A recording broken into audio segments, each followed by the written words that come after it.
আমাদের দেশে জনসংখ্যা বাড়লেও বাড়েনি মানুষ, বেড়েছে শুধু মানুষরূপী মুখোশ। আজকের সমাজে অনেক মানুষ মুখোশ পরে ঘুরে বেড়াচ্ছে।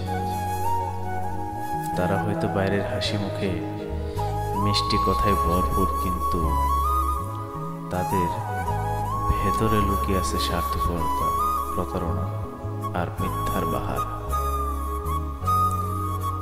সম্পর্কগুলো আজ যেন মুখোশের আড়ালে আটকে গেছে।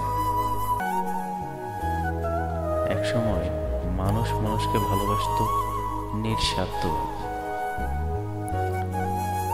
আজ সে সম্পর্কগুলো বদলে গেছে। স্বার্থের পাহাড়ে চাপা পড়ে গেছে মানবতা। যেখানে একে অপরের প্রতি শ্রদ্ধা ও ভালোবাসা ছিল, এখন সেখানে শুধু রয়েছে ঈর্ষা আর প্রতিযোগিতা।